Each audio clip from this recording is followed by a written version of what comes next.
Hello दोस्तों, स्वागत है आपका प्रियंका लर्निंग क्लासेज में। 66वीं बीपीएससी बिहार एसएससी बिहार दरोगा अन एग्जाम को ध्यान में रखते हुए बिहार स्पेशल की क्लास चलाई जा रही है।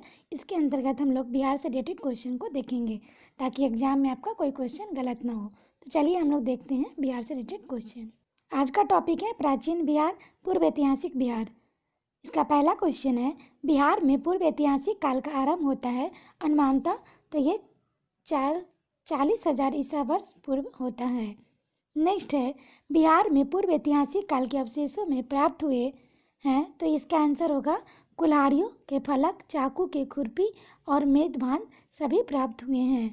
नेक्स्ट क्वेश्चन है, बिहार में आदि मानव के निवास के आरंभिक साक्ष्य कहाँ से प्राप्त हुए हैं, तो मुंगेर एवं नालंदा से। नेक्स्ट है, बिहार में आदि मानव की उपस्थिति के आरंभिक साक्ष्य किस युग के हैं, तो इसका आंसर होगा पूर्व प्रस्तर युग। नेक्स्ट क्वेश्चन है, बिहार में मध्यवर्ती प्रस्तर युग के साक्ष्य मिले हैं, तो ये मुंगेर से मिले हैं। नेक्स्ट क्वेश्चन देखते हैं, बिहार में चिरांद, सारण और चेचर वैशाली से किस युग से अवशेष प्राप्त हुए हैं, तो ये नव प्रस्तर युग से प्राप्त हुए हैं। नेक्स्ट हम लोग देखते हैं, बिहार में ताम प्रस्तर युग के परिवर्ती चरण के अवशेष कहाँ से प्राप्त हुए हैं, तो उपयुक्त सभी यानी कि चिरांद, चेचर और सोनपुर व मनेर। चिरांद सारण जिला में है और चेचर वैशाली है। नेक्स्ट अब हम लोग टॉपिक देखते हैं ऐतिहासिक काल का प्रारंभ। इससे रिलेटेड क्वेश्चन देखते हैं, बिहार सहित पूर्वी भारत में आर्यों का आगमन हुआ था अनुमानतः उत्तर वैदिक काल में लगभग 800 ईसा पूर्व में। नेक्स्ट है, बिहार सहित पूर्वी भारत में आर्यों का विस्तार में सहायक था तो लोहे का उपयोग। नेक्स्ट है, श्रुति तथा किंवदंती के अनुसार महाभारत युद्ध के समय बिहार में मुख्य राज्य कौन कौन थे, तो ये मगध तथा विदेह और अंग और लिच्छवी। नेक्स्ट है, वेद के किस ग्रंथ में बिहार के विदेह राज्य में आर्यों का आगमन तथा निवास का साक्ष्य का विवरण मिलता है, तो इसका आंसर होगा शतपथ ब्राह्मण। विदेह की प्रथम चर्चा शतपथ ब्राह्मण में मिलती है। नेक्स्ट क्वेश्चन देखते हैं, बिहार का कौन सा प्राचीन राज्य आरंभ में बहुत दिनों तक आर्यावर्त के बाहर था तथा अनिवार्य जाति के लोग का आवास स्थल रहा था, तो ये मगध था। नेक्स्ट है, बिहार में उपनिषद काल में ब्राह्मण धर्म और ज्ञान का महान केंद्र था, तो ये विदेह का। इसकी व्याख्या है, विदेह के राजा जनक प्रसिद्ध दार्शनिक थे। यह राज व्याकरण, साहित्य तथा दर्शन शास्त्र के महत्वपूर्ण केंद्र था। नेक्स्ट है, अथर्ववेद में वाद्य शब्द का प्रयोग किस राज्य के लोगों के लिए किया गया है, तो मगध। इसकी व्याख्या है, अथर्ववेद में एक सूक्त में पहली बार मगध का वर्णन मिलता है। नेक्स्ट है, बिहार का कौन सा राज्य उत्तर वैदिक काल का एक महत्वपूर्ण राज्य था, तो विदेह। नेक्स्ट है, बिहार के भौगोलिक क्षेत्र की चर्चा सर्वप्रथम किस साहित्यिक रचना में मिलती है, तो शतपथ ब्राह्मण में मिलती है। काफ़ी इंपॉर्टेंट क्वेश्चन है, यहाँ से एग्जाम में क्वेश्चन बनता है। अब हम लोग नेक्स्ट टॉपिक देखते हैं महाजनपद। इससे रिलेटेड क्वेश्चन है, पहला, 6ठी शताब्दी ईसा पूर्व में भारत में 16 महाजनपदों का उदय हुआ। इनमें कितने महाजनपद वर्तमान बिहार के क्षेत्रों में स्थित थी, तो 3। 16 महाजनपदों के बारे में जानकारी बौद्ध ग्रंथ अंगुत्तर निकाय से मिलती है। नेक्स्ट है, निम्न में से कौन सा महाजनपद वर्तमान बिहार के क्षेत्र में स्थित नहीं था, तो वत्स। नेक्स्ट है, बिहार के किन क्षेत्रों में अंग महाजनपद में स्थित था, तो भागलपुर एवं मुंगेर। नेक्स्ट क्वेश्चन है, अंग महाजनपद की राजधानी थी, तो चंपा थी।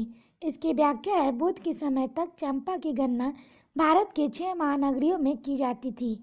नेक्स्ट है, बिहार के पटना तथा गया का जिला किस महाजनपद में सम्मिलित था, तो ये मगध। नेक्स्ट है, मगध महाजनपद की राजधानी थी, तो गिरिवर्ज राजगीर थी। नेक्स्ट है, मगध तथा अंग महाजनपद को कौन सी नदी पृथक करती थी, तो यह जगह चंपा नदी। नेक्स्ट है, बिहार में स्थित कौन सा महाजनपद 8 राज्यों का एक संघ था, तो बज्जी था। नेक्स्ट है, बज्जी संघ में कौन सा राज्य सम्मिलित नहीं थी, तो चेदी नहीं था। नेक्स्ट है, बज्जी संघ की राजधानी थी, तो वैशाली। लिच्छवी की राजधानी वैशाली थी।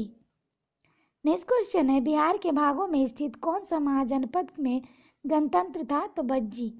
नेक्स्ट है, ईसा पूर्व 6ठी सदी में विश्व की प्रथम गणतात्मक व्यवस्था कहाँ थी, तो वैशाली थी। नेक्स्ट है, मगध की प्रथम राजधानी कौन थी, तो यह गिरिवर्ज राजगीर थी। नेक्स्ट क्वेश्चन है, प्राचीन भारत में 16 महाजनपदों में से एक था, तो अंग अलग था। नेक्स्ट क्वेश्चन है, महाजनपद युग में पावापुरी किसकी राजधानी थी? तो मल्ल गणराज्य की थी। अब आज नेक्स्ट टॉपिक हम लोग देखते हैं धर्म जैन। इससे रिलेटेड सारे क्वेश्चन इंपॉर्टेंट है, इसलिए इसे ध्यान से देखेंगे। पहला क्वेश्चन है, जैन धर्म के वास्तविक संस्थापक और 24वें एवं अंतिम तीर्थंकर महावीर का जन्म कहाँ हुआ था? तो कुंडग्राम में हुआ था। महावीर का बचपन का नाम वर्धमान था। नेक्स्ट है, महावीर के जन्म स्थल कुंडग्राम बिहार के किस जिले में है? तो वैशाली में है। इसकी व्याख्या है, महावीर स्वामी का जन्म वर्ष आमतौर पर 540 ईसा पूर्व माना जाता है। नेक्स्ट क्वेश्चन है, महावीर स्वामी के पिता सिद्धार्थ का संबंध था? तो बज्जी संघ से। इसकी व्याख्या है, सिद्धार्थ बज्जी संघ के एक गणराज्य कुंडग्राम के सात्विक क्षत्रिय के प्रमुख थे। नेक्स्ट है, महावीर स्वामी की माता त्रिशला विदे दत्ता राजकुमारी थी तो लिच्छवी की। इसकी व्याख्या है, त्रिशाला लिच्छवी प्रमुख चेटक की बहन थी। नेक्स्ट है, महावीर स्वामी ने अपना अंतिम उपदेश दिया था तो पावापुरी में। पावापुरी बिहार के नालंदा जिला में स्थित है। नेक्स्ट है, महावीर की मृत्यु निर्माण हुई थी तो ये पावापुरी में हुई थी। नेक्स्ट है, प्रथम जैन संगीति का आयोजन हुआ था तो पाटलिपुत्र में। नेक्स्ट क्वेश्चन है, प्रथम जैन संगीति का आयोजन किसके शासनकाल में हुआ था? तो ये चंद्रगुप्त मौर्य। नेक्स्ट है, प्रथम जैन संगीति की अध्यक्षता किसने की थी? तो स्थूलभद्र ने की थी। नेक्स्ट क्वेश्चन है, प्रथम जैन संगीति का आयोजन पाटलिपुत्र में हुआ था जिसमें कार्य हुए थे। तो इसका आंसर होगा दोनों, यानी कि जैन धर्म ग्रंथों को अंतिम रूप से संकलित कर लिपिबद्ध किया गया, जैन धर्म के महत्वपूर्ण 12 अंगों का प्रणयन किया गया और जैन धर्म के 2 भागों श्वेतांबर और दिगंबर में विभाजित हुआ। नेक्स्ट है, जैन धर्म के 12वें तीर्थंकर वसुपूज की जन्म स्थली थी तो चंपा थी।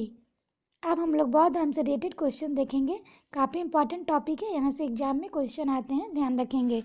नेक्स्ट है, बौद्ध धर्म के संस्थापक गौतम बुद्ध के गृह त्याग के उपरांत सर्वप्रथम गए थे तो ये वैशाली के समय कलार के आश्रम।